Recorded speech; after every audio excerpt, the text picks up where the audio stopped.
E aí, galerinha do Mais Humanas, aqui é o professor Rui Damasceno e a gente está começando mais uma aula de filosofia e essa aula está recheada, né, de reflexões, principalmente sobre o empirismo. Na aula de hoje a gente vai tratar um pouquinho do assunto, do final do assunto, o encerramento da parte da nossa apostila, que trata sobre os filósofos empiristas, beleza? E hoje a gente encerra com a filosofia, ou aspectos gerais da filosofia de Thomas Hobbes, ok? Nós vamos tratar um pouquinho sobre aspectos da epistemologia de Thomas Hobbes e aspectos da filosofia política de Thomas Hobbes. Ele é muito conhecido principalmente pelos seus aspectos de análise da filosofia política com o livro O Leviatã, beleza? E na aula de hoje, então, a gente vai explorar um pouco também das características epistemológicas do pensamento desse gigante que morreu aos 90 e poucos anos de idade, com muita história filosófica para contar.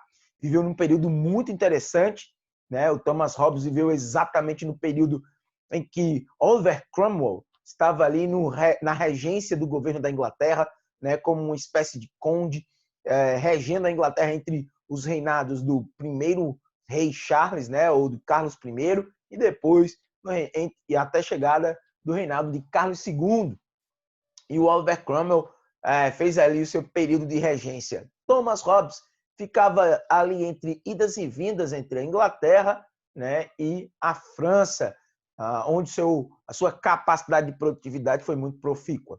É um filósofo, é um teórico político, né, suas obras e sua maneira de pensar e de produzir conhecimento promovem bases para os fundamentos para o pensamento da filosofia política, da psicologia, da sociologia. É um monstro. Ele é o verdadeiro Leviatã aí das ciências sociais em muitos aspectos, das ciências humanas em muitos aspectos, principalmente na sua concepção de filosofia política e também na análise do comportamento humano, as motivações do comportamento humano, da ideia de apetites, vontades, desejos, tá? E medos, frustrações. A gente vai avançar um pouquinho para a gente explorar melhor o pensamento desse cara. Ele também foi o autor de uma obra famosíssima de teoria política, de filosofia política, chamada O Leviatã, né, que ele escreveu lá no ano de 1651. Nesse mesmo período, os conflitos, além de a gente estar experimentando muitos conflitos na própria Inglaterra, a gente está enfrentando conflitos naquela região inteira da Europa, principalmente por causa dos desdobramentos da Reforma Protestante, que foram desdobramentos, além de teológicos, religiosos, desdobramentos políticos muito importantes, né? Que essa galera vai estar experimentando aí nesse início da filosofia iluminista, vamos colocar assim. Então ele escreveu o Leviatã, que é um tratado político, né? E por causa dessa obra ele foi considerado ateu e perseguido pela Igreja Católica. Chegou a ser exigido que ele fosse morto, né, na fogueira, mas os nobres e a coroa protegeram o bom velhinho Thomas Hobbes, que não morreu cedo, morreu aos 90 anos de idade, 91 anos de idade, mais ou menos. Teorizou também sobre o comportamento do homem como sendo um comportamento mecanicista. Então, ele oferece bases para o pensamento também da filosofia mecanicista. Rapidamente, o que é a filosofia mecanicista? É aquela filosofia que interpreta o ser humano e o seu comportamento como uma máquina pré-estabelecido por um funcionamento natural, tá certo? A partir de eventos do próprio funcionamento do corpo humano como uma máquina, né? É exatamente isso. Inclusive, o coração seria uma bomba, as artérias seriam uma espécie de cabeamento do corpo, né? O cérebro seria o que a gente chamaria hoje de, literalmente, de um software. E ele analisa o corpo humano, o ser humano, todo funcionando a partir do modelamento de uma máquina, né? Daí o nosso comportamento também é previsível, por isso ele vai dizer que nós somos previsíveis em relação ao nosso estado de natureza. Em estado natural, nós somos o lobo do homem. A gente vai explorar um pouquinho mais sobre isso. E estamos em constante estado de guerra de todos contra todos, senhoras e senhores. Bom, nós somos um pequeno, né? Ele fala isso baseado na filosofia. Ele é muito influenciado pela filosofia euclidiana, né? Grande geometra da Grécia clássica, né, com inspirações platônicas. Esses caras eles tentam romper um pouco com, me refiro aos filósofos modernos, romper um pouco com Platão né? Mas acabam que recorrem muito a ele, porque, como já se diz por aí, depois de Sócrates, Platão e Aristóteles, a filosofia acaba sendo a produção de muita nota de rodapé às filosofias de Platão, Sócrates e Aristóteles. E de Euclides, ele pega esses elementos principalmente baseados no cálculo matemático, na inspiração matemática, porque ele entendia que as nossas ações são predeterminadas por um pequeno conjunto de proposições de grandeza matemática, de relação matemática. Como a gente já falou, além de filósofo, ele era matemático também. Então, ele se apropria da lógica do pensamento matemático para tentar justificar o comportamento humano como sendo algo mecanizado, algo produzido a partir dessas relações pré-estabelecidas, pressuposições que se estabelecem num padrão de comportamento do ser humano. O ser humano seria, então, vítima de um padrão comportamental mecanizado, programado para ele ser da forma como ele é. Não podendo, então, o homem fugir muito da sua própria natureza. A filosofia do Thomas Hobbes é considerada uma filosofia empirista. Isso aqui é um pequeno detalhe, eu vou dar uma mexida aqui no slide enquanto a gente conversa, mas a ideia aqui é a seguinte: a filosofia do Thomas Hobbes é uma filosofia baseada nas concepções empiristas. Porém, ele não dialoga com o método indutivo. Eu vou trazer aqui para vocês as informações que eu gostaria que estivessem expostas na sequência correta e por algum motivo não vieram. Deixa eu só colocar aqui, rapidinho. Então, a ideia da gente é, o Thomas Hobbes é um empirista. O empirismo do Thomas Hobbes é um empirismo baseado no método indutivo e não no método dedutivo, senhoras e senhores. Por isso, quando Thomas Hobbes se propõe a analisar as realidades humanas, ou as realidades das relações sociais, ou como o comportamento humano se desenvolve, Thomas Hobbes entende que o ser humano não pode perder muito tempo com induções comportamentais. Ele não pode perder muito tempo com muitas análises. Por isso, ele recorre ao método dedutivo de Descartes, de Galileu, e mais ainda da filosofia clássica, como a gente já viu há algum tempo atrás. Tem alguma coisa atrapalhando aqui a sequência da nossa aula, mas nada que a gente não possa resolver, senhoras e senhores. Deixe-me ver aqui. Espero que agora a gente consiga caminhar da maneira correta. Então, o pensamento de Thomas Hobbes, ele é influenciado objetivamente pela filosofia clássica.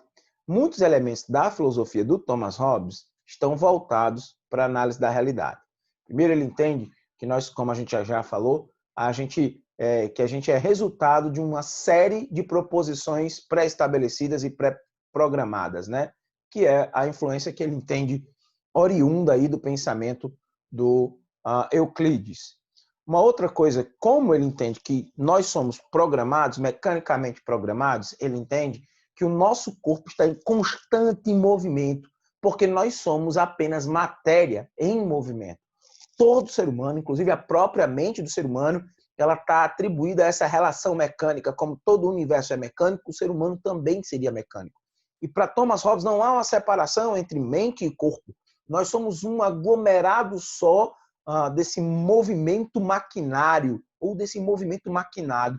Então, para Thomas Hobbes, o ser humano é composto de uma unidade fundamental básica mecânica, tá? Uma unidade fundamental básica única, tá? Ele era uma espécie de monista antropológico. A antropologia dele persiste ou consiste na ideia de que nós somos uma coisa só entre mente e corpo. Só existe mente enquanto existe corpo, só existe corpo enquanto existe mente, enquanto existe a mente. Muito parecido aí com o pensamento, em alguma instância, dos filósofos epicuristas, tá? Seguindo aí a mentalidade de Galileu Galilei, pensando essas razões e proporções da existência do cosmos como sendo um processo sempre organizado, mecanicamente preparado e pré-definido por razões alheias a qualquer outra vontade. Não existem outras vontades, não existem seres externos, não existe vontade externa, o que existe é uma programação do próprio ser e da própria existência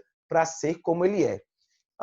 Por isso, Galileu Galilei, juntamente com Thomas Hobbes, né, com Francis Bacon, acabam sofrendo perseguições da igreja, porque eles apontavam para uma espécie de filosofia mais menos divinizada, com menos presença, né, com menos intervenção do divino. Aliás, Thomas Hobbes chega a dizer que o divino não deveria intervir em área nenhuma da existência, né, quando ele propõe, por exemplo, a existência do Leviatã, cuja autoridade do rei estaria no povo e não mais na bênção emitida pela Igreja Católica e não mais na bênção emitida pelo clero. Então, ele é severamente perseguido pela Igreja Católica por causa dessas ideias. Então, para ele, nós somos apenas matéria em movimento. Nós somos corpos, apenas corpos em movimento, corpos materiais em movimento.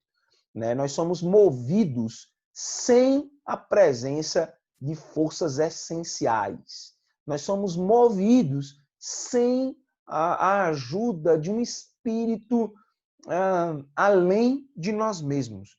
A única coisa que nos move são as relações e as proporções, as grandezas matemáticas, as forças naturais que existem e agem sobre o espaço, sobre a natureza, e por isso mesmo agem também sobre o indivíduo, sua mente e o seu corpo. Essas forças externas seriam exatamente as forças mecanizadoras do sujeito. Eu quase estou dizendo para você que é como se o sujeito fosse programado para viver como ele vive. O ser humano seria uma espécie de inteligência artificial, porém dotada dessa coisa biológica chamada vida. Então, para Thomas Hobbes, o importante era que nós somos, obviamente, por isso método dedutivo, nós somos, obviamente,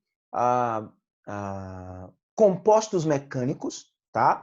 Não existem forças naturais, não existem forças sobrenaturais sustentando as nossas ações, nem tampouco sustentando o universo, nem tampouco sustentando a criação que existe em si mesma, né? Por um jogo de forças externas que cria essas consequências que mais na frente a gente vai poder chamar de fenômenos ou sequências fenomenológicas, uma série de ações por trás do sujeito, né, construindo as ações desse sujeito, um conjunto de fenômenos, de causas gerando aí essas reações. E ele deduz isso, primeiro por causa da valorização do método matemático. Ele rejeita completamente a ideia de que nós somos seres com ideias inatas, porque, apesar de valorizar o método dedutivo, lembre-se, ele é empirista, e os empiristas tinham extrema dificuldade de acreditar em ideias inatas, no máximo ideias que correspondem ao acúmulo de conhecimento que vem por meio dos 5 sentidos. Então, Thomas Hobbes entende que nós aprendemos por meio dos 5 sentidos. Todas as ideias que temos, elas são geradas pelos 5 sentidos, tá? E nega absolutamente, como a gente falou agora há pouco, qualquer possibilidade de uma mente que não seja puramente mecânica, puramente material. Só existe matéria em movimento. Esse é o resumo da ópera da filosofia empírica, né, e mecânica do Thomas Hobbes. Nós somos um conjunto mecânico que absorve conhecimento a partir de um movimento mecânico pré-determinado, pré-definido, gerando pressuposições, tá? Sustentando aí que esse conhecimento se dá por meio da experiência através dos 5 sentidos. Negando aí a filosofia essencialista de Aristóteles, obviamente nesse quesito, negando extremamente a filosofia platônica, negando absurdamente ou absolutamente o racionalismo como um todo. Porque aqui, nesse caso, só existe a matéria e aquilo que o corpo humano pode captar a partir da matéria. A filosofia do Thomas Hobbes, ela é uma filosofia extremamente importante para a gente poder dar seguimento ao comportamento do ser humano como um todo, porque Thomas Hobbes vai trazer algumas contribuições valiosíssimas, senhoras e senhores, para o nosso construto sociofilosófico. Vou explicar por quê. Vamos lá, deixa eu voltar aqui para a apresentação. Hoje, a macaca está solta. O Thomas Hobbes, ele entende que o ser humano ele é um ser totalmente baseado, tá, em ações egoístas. O ser humano é um ser baseado totalmente em ações cujo pressuposto dessas ações é a violência do homem contra ele mesmo em estado de natureza. Essa aqui é uma citação do Thomas Hobbes, no capítulo 7, tá? Perdão, no capítulo 17 do livro O Leviatã. Nessa obra, Thomas Hobbes escreve sobre algumas coisas importantes. Número 1, como o ser humano é sem estar em sociedade civil, tá? Sem estar na activitas. Número 2, ele vai escrever que esse homem, em estado de natureza, ou seja, fora do contrato social, ou seja, fora da sociedade civilizada, em estado natural, vivendo em natureza, ele é todo mundo tão igual e tão competitivamente igual que todos vão começar a lutar sem parar para se manter vivo. Seria o estado de eterna desconfiança do homem sobre o outro homem. E esse estado de eterna desconfiança vai gerar conflitos, vai gerar esse conflito motivado pela desconfiança vai gerar o desvio egoísta do ser humano de querer manter-se vivo, e para poder se manter vivo ele vai atacar antes de ser atacado, tá?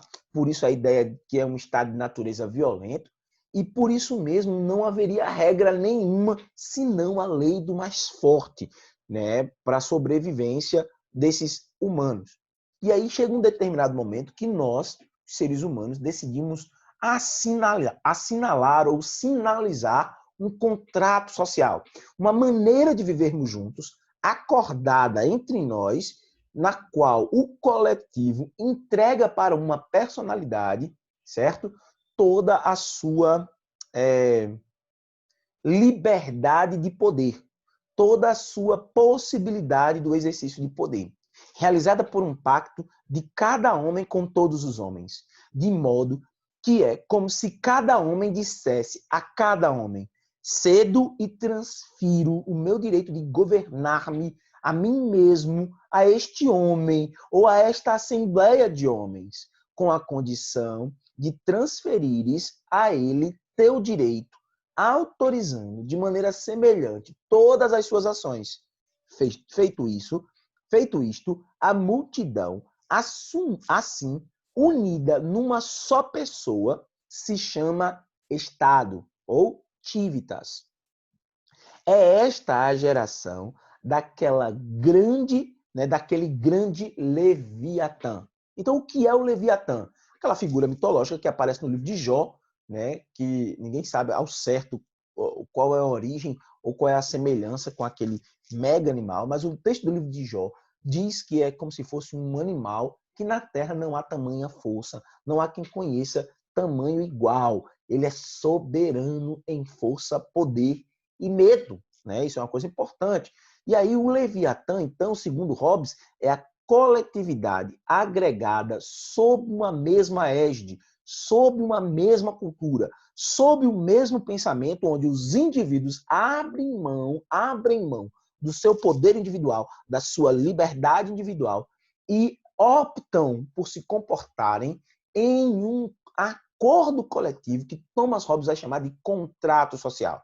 E pois é graças a esta autoridade que é dada por cada indivíduo ao Estado, que é conferido a esse mesmo Estado o uso de tamanho poder e força que o terror, assim inspirado, o torna capaz de conformar toda a maldade individual, toda a violência individual, todas as vontades individuais num só propósito, que é o da convivência coletiva. Thomas Hobbes entende que para o ser humano poder viver dessa forma, ele precisa desenvolver. Deixa eu só corrigir aqui uma coisa o quanto antes. Ele precisaria desenvolver uma habilidade fora do normal. Essa habilidade fora do normal, para que ele resolvesse esse caos, né, para que a filosofia política funcionasse de verdade, para que Thomas Hobbes, na visão de Thomas Hobbes, o ser humano só teria sossego social se e somente se ele vivesse uma política absolutista. Então, ele era um ferrenho defensor do poder absolutista. O que é o poder absolutista ou a monarquia absolutista para Hobbes? É o poder total na mão do rei. E esse rei natural não era um direito divino, mas um direito natural oferecido, como a gente acabou de ler, né, oferecido por um contrato social entre os homens, entre os indivíduos que abriram mão do direito de fazer uso da sua força para entregar esse direito de uso da força ao Estado. Esse Estado, o Estado monarca, né, o Estado monarca absolutista. Esse o tratado, né, do Leviatã foi escrito em 1651. Trata-se de justificar a ação do rei ou a ação do monarca, a ação do poderoso, do Estado monarca, a partir da delegação desse poder que, se não fosse pelo Estado, o nosso perfil psicológico necessariamente violento, necessariamente produtor de males, não permitiria a vivência, a convivência coletiva, exatamente porque nós somos egoístas, maus, e aí a célebre frase, né, a ideia de que nós precisamos de uma ordem social, de uma construção de proteção social, até mesmo para garantir a integridade dos indivíduos, o Estado buscaria, então, controlar os impulsos agressivos, os impulsos egoístas e os impulsos gananciosos dessa guerra de todos contra todos que vem do estado de natureza. Então, nós substituiríamos o estado de natureza pelo estado civil, ou pelo estado monarca, ou pelo estado absolutista, que seria, por si só, essa ideia do Leviatã. Então, eu estou num estado de natureza, nesse estado de natureza eu sou agressivo, eu sou violento, tá? Eu sou mau, tá? Eu sou egoísta e eu promovo constantemente a violência. Sendo assim, né, eu preciso de um juiz externo a mim. Eu preciso de um juízo definitivo, eu preciso de um conjunto de leis, um conjunto de moral. E essa religiosidade, a religião que a Igreja Católica prezava, ela vai ficar em segundo plano, porque a religião ela mexe com o direito divino, místico, mágico. E Hobbes vai dizer, não, não, não. O direito é natural, é social e não necessariamente é advindo de poderes mágicos, de poderes místicos ou de poderes divinos. Sendo assim, era preciso o estabelecimento de uma ordem a partir dos próprios homens. Você vê aí elementos já do positivismo, você vê elementos do estadismo forte, você vê elementos do poder personificado no Estado e da retirada dos sujeitos da participação efetiva e contínua no Estado. A participação dos sujeitos seria apenas de entregar no contrato social todas as suas liberdades individuais ao Estado, todas as suas liberdades individuais ao monarca, todas as suas liberdades individuais deveriam ser entregues ao chamado Leviatã. Esse Leviatã ele teria, então, esse poder que emanava do povo, sendo ele, então, um líder legitimado pelo próprio povo, e a legitimação desse povo, né, proporcionaria o controle dos impulsos violentos que a gente viu que o homem teria, segundo Thomas Hobbes, em estado de natureza, em estado puro, fora do estado social, fora do estado civil. Para Thomas Hobbes, para a gente poder governar bem, o contrato social deveria ser humano, partido dos indivíduos, entregando os poderes ao monarca sem a interferência do divino, porque o rei ele podia ser questionado caso, né, ele não estivesse exercendo o seu papel de controle das condições sociais necessárias para a coexistência em comunidade. Então, o poder era do povo para instituir e destituir o Leviatã, e não mais da Igreja Católica. Por isso, a dimensão religiosa acaba sendo enfraquecida. Ele é considerado um ateu, né? E por isso mesmo é pedida a cabeça dele, a rainha de copas aí da época, né? Pede a cabeça dele, né? O papado pede a cabeça de Thomas Hobbes, porque ele estava delegando um tipo de poder autônomo, né? Politicamente autônomo da Igreja Católica, né? Do catolicismo vigente. Então, o que é o Leviatã? O Leviatã é a soma, é o resultado do contrato social. Observe aí nas partes destacadas. Essa é a capa do livro e é uma representação simbólica, objetiva, do que Thomas Hobbes entendia por ser o Leviatã. Na imagem, você vai ver que o corpo do rei é composto por pessoas. Né? Depois você pode pesquisar com uma qualidade melhor essa imagem. Mas o corpo do Leviatã é composto por pessoas. Essas pessoas que compõem o rei, elas são maiores do que a própria cidade que está ali embaixo. Então, a ideia de que o Leviatã é uma autoridade, um gigante, né, que emana do próprio povo e toma para si a autoridade do povo e não devolve mais ao povo. Caso ele se transforme num déspota extremado, o povo pode ir lá e derrubar ele do poder, tá certo? O poder é representado por esse cetro aí na mão dele, né?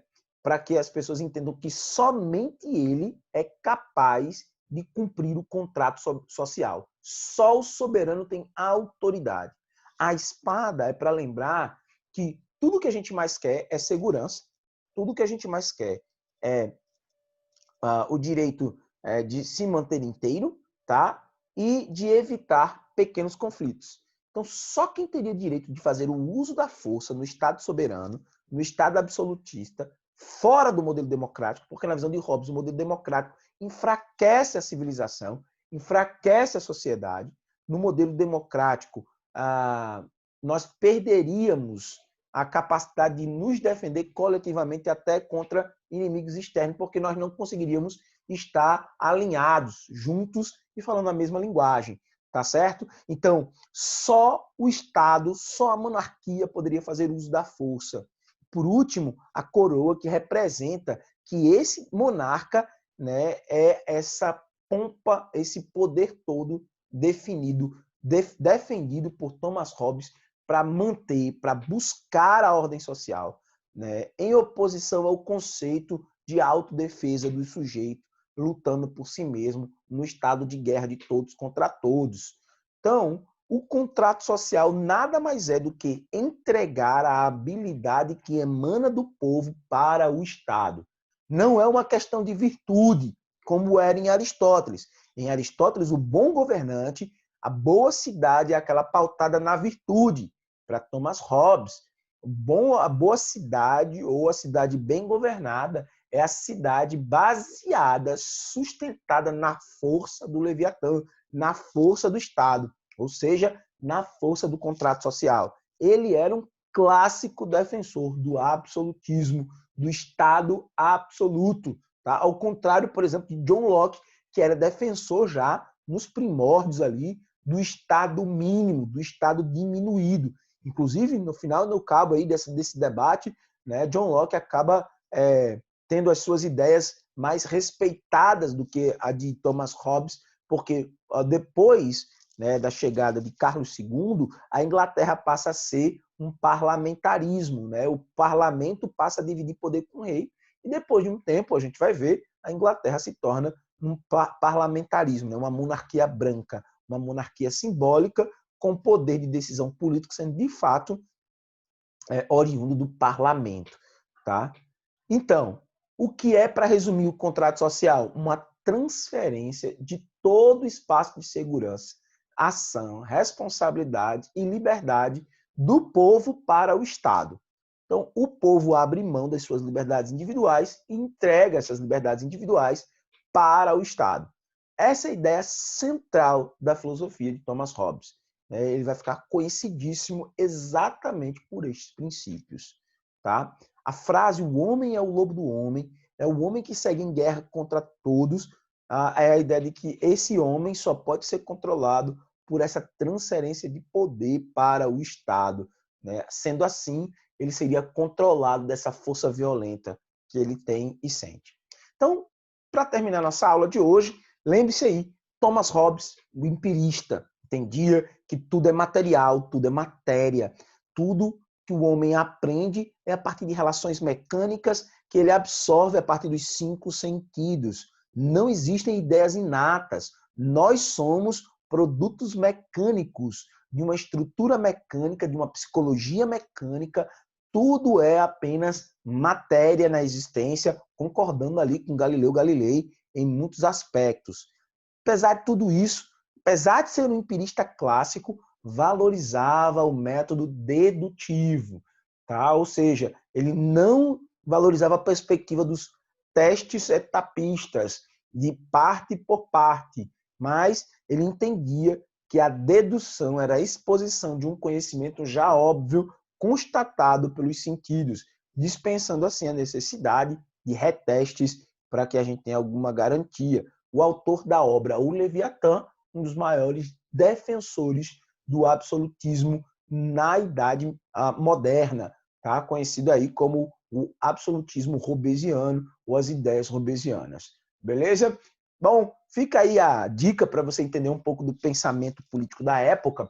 Inclusive, quando a gente for estudar Nicolau Maquiavel, vai ajudar bastante que você tenha na cabeça aí as relações de poder estabelecidas ou disputadas na série Game of Thrones, na série Vikings, e também você pode usar aí a série House of Cards. E você pode também usar o Jornal Brasileiro para você ver o que acontece aqui no nosso país e nos espaços governamentais. Esse é ano de campanha, é um ano perfeito para você entender como funciona essa coisa de entregar as nossas liberdades políticas para que outro nos represente. É isso aí, galera. Thomas Hobbes vivo ainda hoje, né? Nesse espaço de violência do homem contra o homem, né? Nesse estado de caos urbano, nós encontramos aí um desafio para saber de quem é a responsabilidade para controlar os impulsos violentos dessa nossa sociedade contemporânea, aí cerca de 500, 400 anos depois